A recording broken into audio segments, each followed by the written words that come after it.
Καλησπέρα σας. Σας καλωσορίζουμε στην εκπομπή Ιστορικές Συνομιλίες. Ένα ταξίδι στον χρόνο μέσα από τους πιο καθοριστικούς σταθμούς της ανθρώπινης ιστορίας.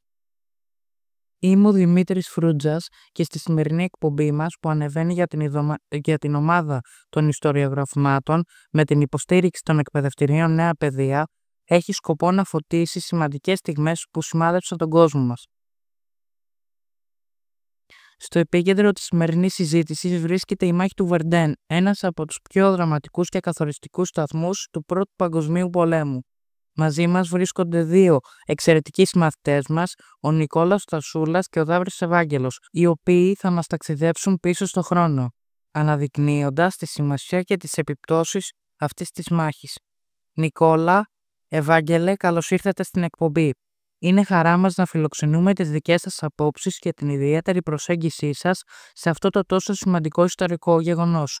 Ανυπομονούμε να ακούσουμε πώς θα ζωντανέψετε με το δικό σας μοναδικό τρόπο τα γεγονότα του Βερντέν. Ευχαριστούμε πολύ για την πρόσκληση, η δικιά μας χαρά. Καλή αρχή σε αυτή την πολύ φοβερή εκπομπή μας. Νίκο, θέλω να μας πεις τι ήταν η μάχη του Βερντέν και γιατί θεωρείται τόσο σημαντική στην ιστορία του Πρώτου Παγκοσμίου Πολέμου. Η μάχη του Βερντέν ήταν μία από τις πιο μεγάλες μάχες και πιο αιματηρές συγκρούσεις του Α' Παγκοσμίου Πολέμου. Διήρκησε από τις 21 Φεβρουαρίου και τις 19 Δεκεμβρίου του 1916, με αντιπάλους το γερμανικό και τον γαλλικό στρατό, γύρω από την πόλη Βερντέν στην βορειοανατολική Γαλλία. Η σημασία της μάχης έγκυται στο τεράστιο ανθρώπινο κόστος και στη στρατηγική σημασία, καθώς αποτέλεσε σύμβολο γαλλικής εντοχής και εθνικής περηφάνειας. Ωραία εισαγωγή σου, Νικόλα, μας έβαλε στο κλίμα. Θα ήθελα τώρα να μου πει ο Βαγγέλης γιατί η περιοχή του Βερντέν είχε στρατηγική και συμβολική σημασία. Το Βερντέν ήταν ιστορικά ένα από τα πιο οχυρά της Γαλλίας, με σημαντικό ρόλο σε προηγούμενους πολέμους. Η πόλη και τα γύρω οχυρά της αποτελούσαν κρίσιμο σημείο της άμυνας κατά το μήκος του δυτικού μετώπου. Για τους Γάλλους, το Βερντέν συμβόλιζε την εθνική αντίσταση και την αποφασιστικότητα να υπερασπιστούν την πατρίδα του. Για τους Γερμανούς, η κατάληψη του Βερντέν θα άνοιγε τον δρόμο για την προέλαση προς το Παρίσι. Παιδιά, θέλω να μου πείτε ποιοι στρατηγοί διακρίθηκαν στη μάχη του Βερντέν. Ωραία ερώτηση, Δημήτρη. Από τη γαλλική πλευρά, ο στρατηγός Φιλίπ Πετέν ανέλαβε την ηγεσία της άμυνας του Βερντέν. Ο Πετέν εφάρμοσε στρατηγική συνεχούς ενίσχυση των γραμμών και οργάνωσε αποτελεσματικά την άμυνα, κερδίζοντας έτσι τον σεβασμό των στρατιωτών του. Να πω πως από τη γερμανική πλευρά, ο στρατηγός Έριχον Φάλκενχάιμ ήταν ο αρχιτέκτονας της επίθεσης, πιστεύοντας πως ότι με μια εκτεταμένη μάχη φθορά στο Βερντέν θα εξαντλούσε τις γαλλικές δυνάμεις και θα οδηγούσε σε μια γερμανική νίκη όπου θα καταλάβαινε γρήγορα το Παρίσι. Ωραίες οι επισημάνσεις σας, παιδιά. Βαγγέλη, μπορείς να μας περιγράψεις τις συνθήκες που επικρατούσαν κατά τη διάρκεια της μάχης? Οι συνθήκες μάχης στο Βερντέν ήταν εξαιρετικά δύσκολες και απάνθρωπες. Οι στρατιώτες αντιμετώπισαν συνεχή πυρά, πυροβολισμούς, μερικές φορές για ώρες, μέρες ή ακόμα και εβδομάδες. Να φανταστείτε, η περιοχή μετατράπηκε σε ένα εφιαλτικό τοπίο με κρατήρες από εκρήξεις, λάσπης και συντρίμμια. Η έλλειψη υγιεινής, η παρουσία νεκρών αλλά και άλλων διάφορων πολύ κακών συγκεκριμένων πραγμάτων ήταν χάλια και αναπάνθρωποι, αλλά δημιουργήθηκαν και πολλές ασθένειες ψυχολογικές και κατέρευσαν πολλοί στρατιώτες. Νίκο, ποια ήταν η στρατηγική σημασία της μάχης του Βερντέν για τις εμπλεκόμενες δυνάμεις?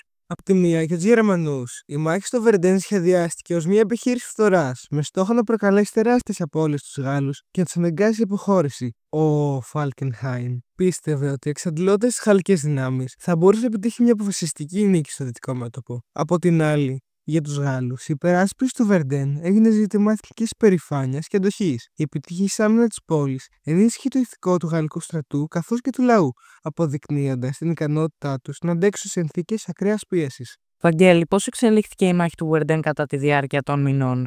Η μάχη ξεκίνησε με μια ισχυρή γερμανική επίθεση στις 21 Φεβρουαρίου του 1916 με μαζικούς βομβαρδισμούς και προέλαση πεζικού. Οι Γερμανοί σημείωσαν αρχικά πρόοδο, καταλαμβάνοντας ορισμένα οχυρά και χωριά. Ωστόσο, η γαλλική άμυνα υπό την ηγεσία του Πετέν αναδιοργανώθηκε και κατάφερε να σταθεροποιήσει το μέτωπο κατά τη διάρκεια των επόμενων μηνών. Παιδιά, υπάρχουν μαρτυρίες στρατιωτών από τη μάχη του Βερντέν που έχουν διασωθεί?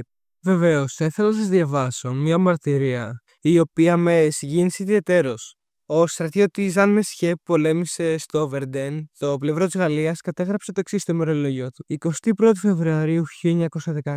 Ο ουρανός σκοτίνιασε από τις οβίδες. Οι εκρήξεις ήταν αδιάκοπες. Οι σύντροφοί μου και εγώ προσπαθούσαμε να προστατευτούμε από τα χαρακόμματα, αλλά η γη έτρεμε κάτω από τα πόδια μας. Επίσης, ο Γερμανός στρατιώτης Hans Meyer περιγράφει στην επιστολή του: η επίθεση στο Βερντέν ήταν σαν να βαδίζουμε στην κόλαση.